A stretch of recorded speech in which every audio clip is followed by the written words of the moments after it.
Hello everyone, welcome back to the channel. Today I am going to be installing a new dash cam on my GR Corolla. So with that being said, let me show you what I've got planned for it and what I'll be doing. So today I'm going to be installing this Wolfbox G900 Pro in my GR Corolla. So with this one, just so you can see, this one is actually an entirely new rear view mirror that I will be installing. And then in the box here, it's got, these are straps if you want to strap it to the existing mirror, but I actually got the mount from them to take off the mirror, the OEM one, and mount this one up, so it'll be a cleaner look. So it also comes with a cigarette lighter, 12-volt adapter, so you can power it that way if you want. But they sent and included this wiring kit so that it can be hardwired so that you have protection for when the car's off and you're away from it, if somebody hit it or whatever. So here is the rear camera. This is a 2-camera system. So I believe it's, I'll have to look and check. I can't remember now, but it's 1080p on the rear camera and 4K on the front. That's what I think it is. And then it does have GPS. This is the GPS antenna for it. And then you got another tool to tuck the wire, some instructions, and what is this? Oh, this is the mount for the rear camera, it looks like. And then some things if you want to use these to guide the wire. I'm going to try and tuck the wire the whole way. And that is essentially it. So put this stuff back in here and use it as I need it.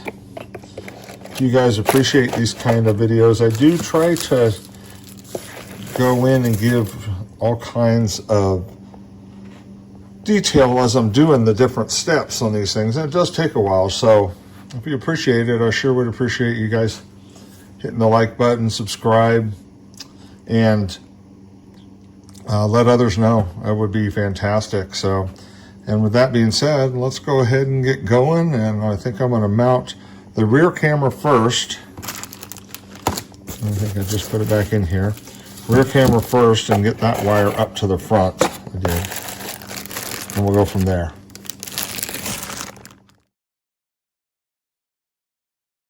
So I have the reverse camera here. It actually has 2 different mounting brackets for it. This is what they call an outside bracket, and this is what they call an inside bracket. It's got an extra angle or pivot point to it. So I was kind of playing with this.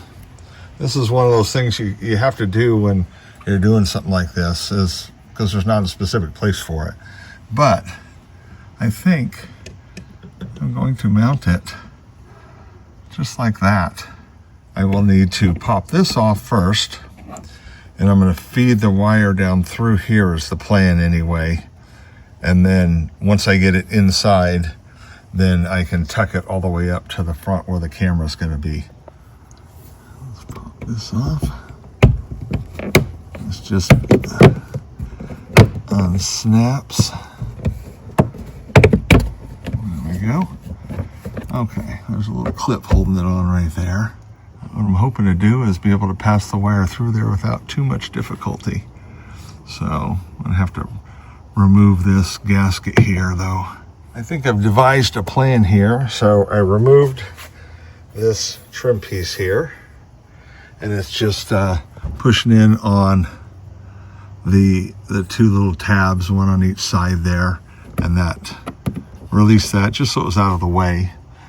So I was looking at my camera. So I'm thinking of installing it right like that, where it'll just shoot out the rear window. So you can mount this.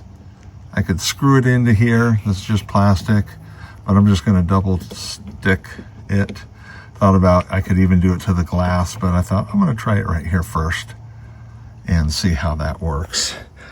Just wanted to, I have a little loop in the hanger, so I just wanted to snag the cable so we can pull it back through.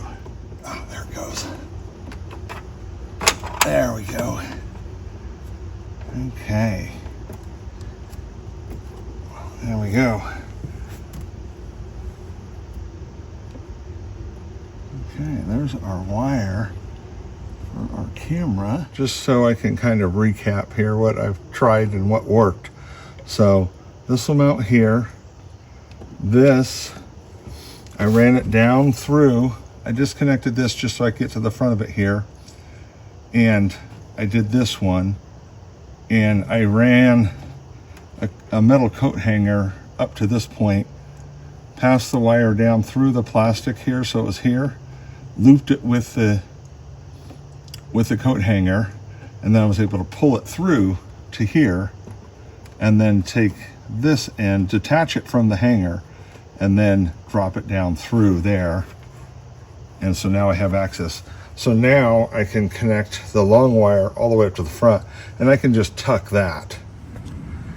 As you can see, I tuck the red wire down here, and it'll run down here so I can attach that into the brake light. I do want to find out what that does though. Is that a good thing or a bad thing to tie it into the brake light? And then the other wire, you can see right there, I looped that around and started tucking it in, and you can see right there. So I'll just go along that seam and then across the door and over to the front. Now with the molding back on, you would never know. So running up through here and up to the camera. Super clean install. I only notched just a little tiny bit right there. Just enough for the camera to, or the camera wire to sneak through. I decided to start running the wire from the front to the back, so whatever's extra I can tuck back there.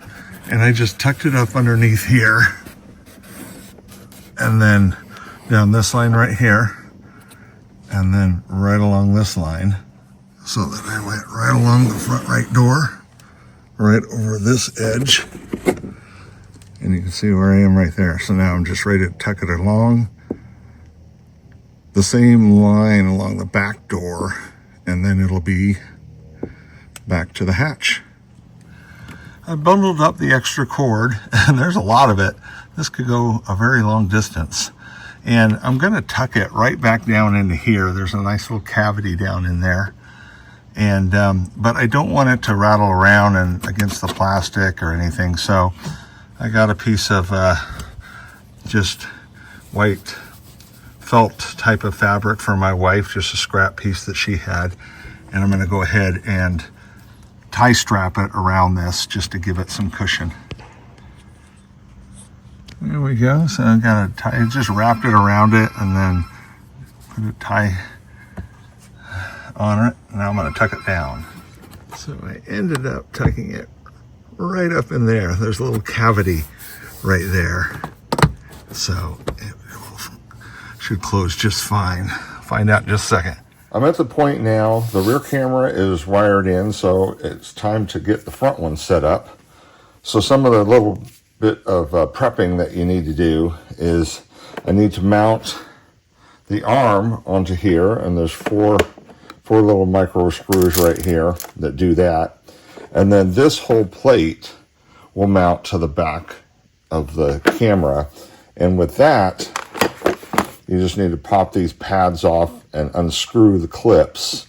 And then this plate right here will screw into where the four clips are if you're not going to strap it in. I don't want to strap it in. I want it to look like it was always meant to be there.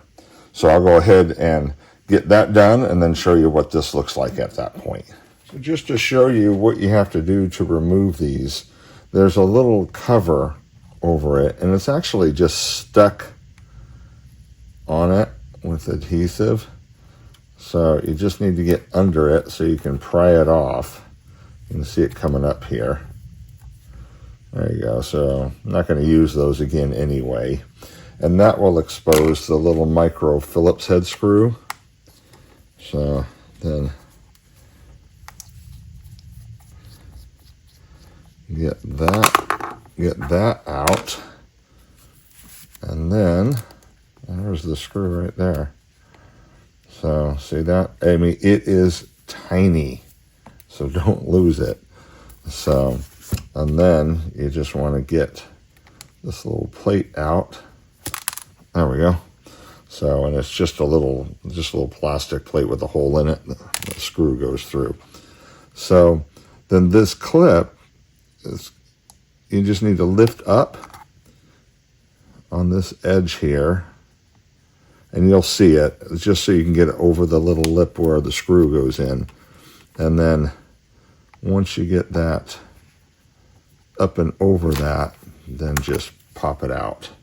See, there's the hole where the screw goes through. So, and once you get that out, then you're all set for this to just clip right in there, and you'll reuse those little tiny micro screws.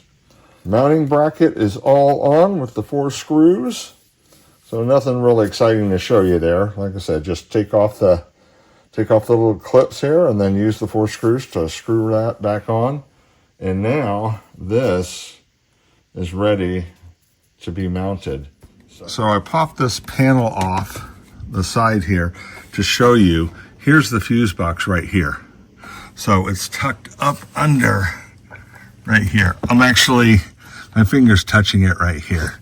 And I will see if I can get this up and under here and show you guys where it's at.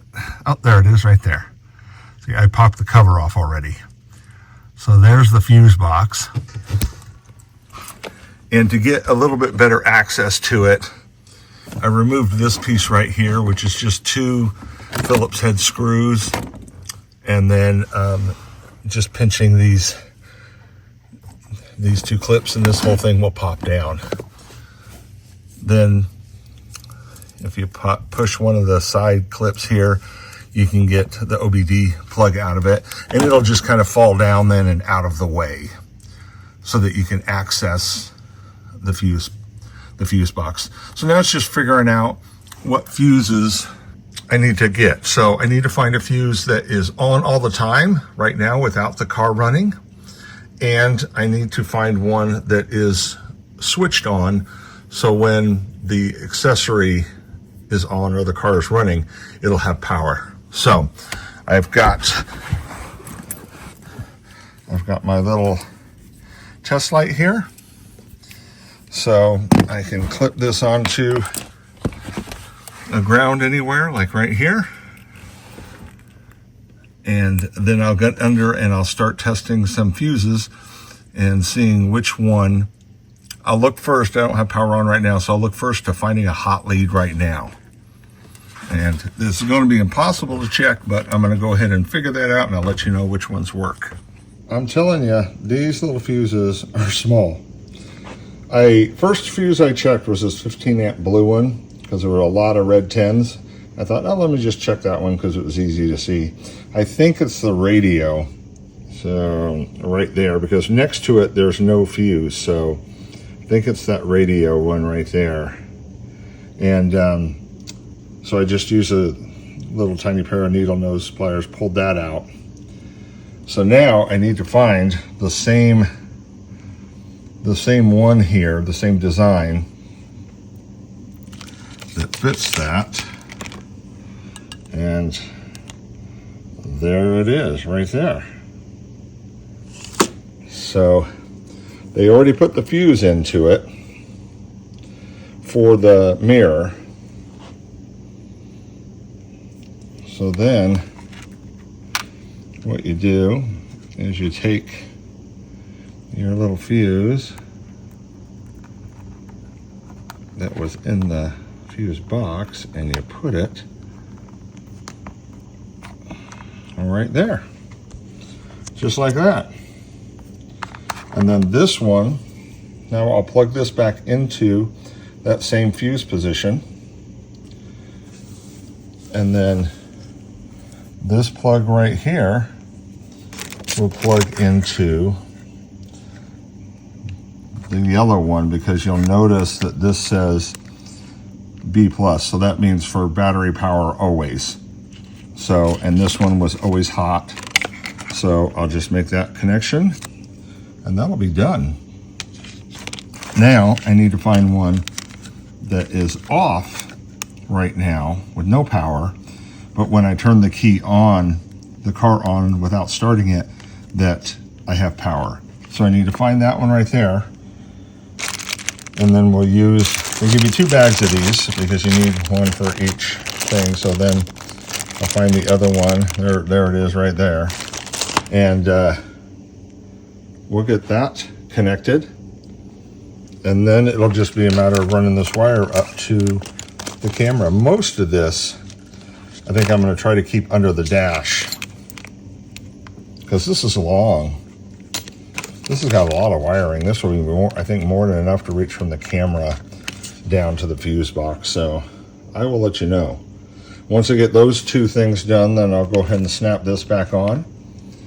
And I won't put everything together yet until I test it, but it should be just fine. All right, found another one real quick that was dead with the key off, but live with the ignition in the on position. And I believe it's right next to a blank too, which is why I chose it. So it's this one right here. So you can see the blank there. This is a 10 amp.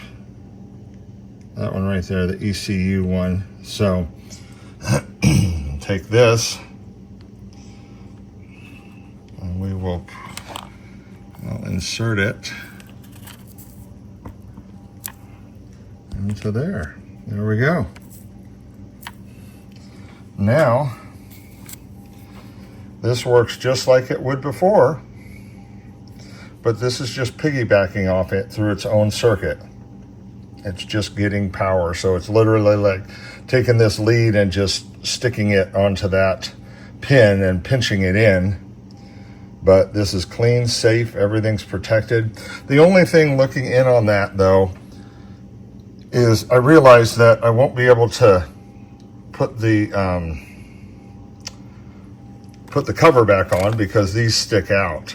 So I'll keep this in the glove box just so I know what's what to it. Nothing's gonna touch it or hit it or anything. So this is just a convenience thing to tell you what's what under there. So I will go ahead and snap this back into place, and then I'll show you where these are, and then I'll run this wire down to it and up to the camera. So let me see if I can get under here and show you guys what this looks like. There it is right there. So you can see the 2 taps right there plugged in. This is actually one of the easier cars I found to get up under there. Removing the little panel really makes a difference. So now I'll go ahead and run the wires, and then it's just a push and do the quick connect clip there. So get rid of this. Test light works great in this situation, guys. Pick one up. They're not very expensive. And so now I'll run the wire, and then once I figure out the path, I'll show you how I did that. You see it right there. There's a little right there, the Phillips head screw. So let me take that off. So this will slide off, and we should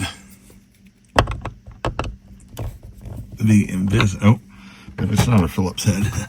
I just assumed. Oh no, it's a Torx. Okay, let me go get one. So I got the little Torx screw off. Cracks me up that they use a Torx on it.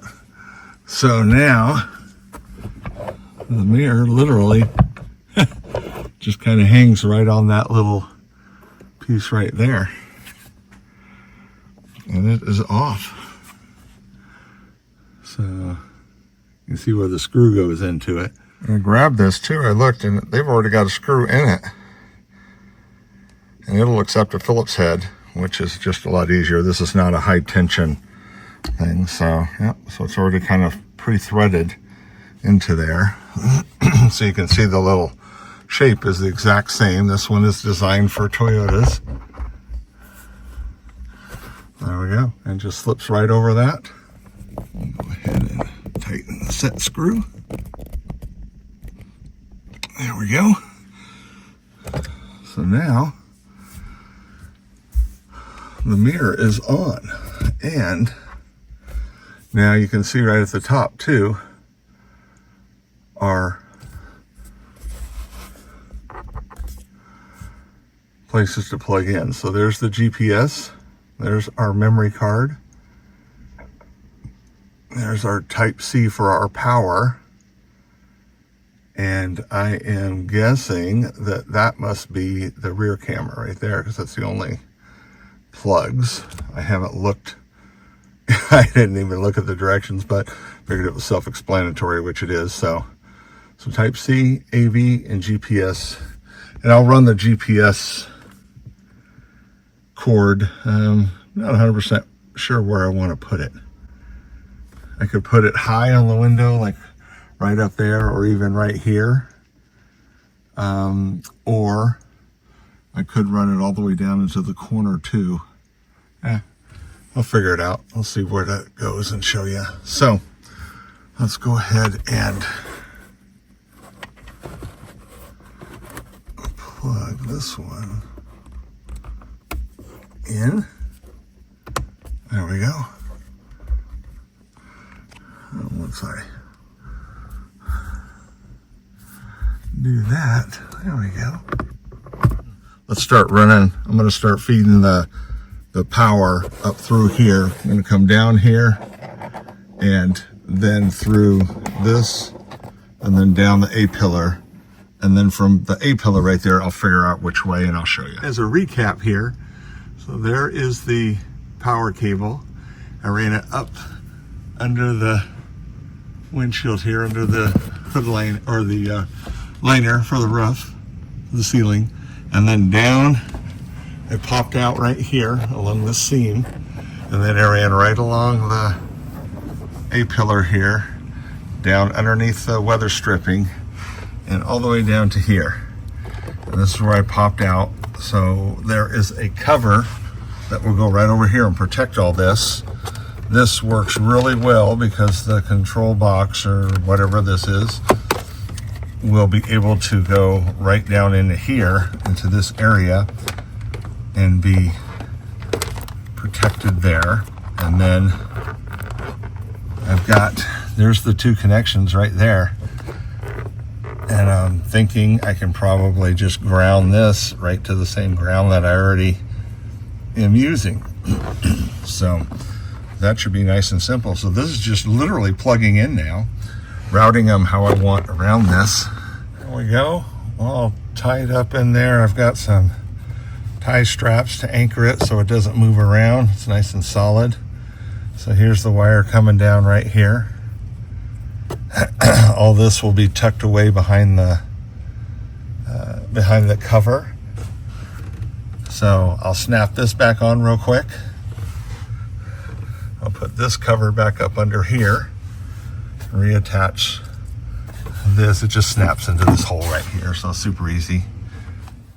So I wanted to do a little bit of video here to show you what it looks like after getting everything hooked up and powered up. So this is the rear camera, which is 1080p. If you swipe the mirror, you can get a half and half, which is the rear camera and the front camera. Swipe it again, and it's full screen on the front camera. And this gives you a lot of options depending on what you want to see. Again, a split screen here. You can swipe again and go back to the rear. You can see it's got the GPS on it, so it'll show your speed and direction, date, time, all that kind of stuff there too, to make things information-wise a little bit easier for you. So if you ever want to go in and change anything, you just can tap on it, and you'll see you'll get these little icons at the bottom. The far right one is your settings, and there's a lot to choose from here.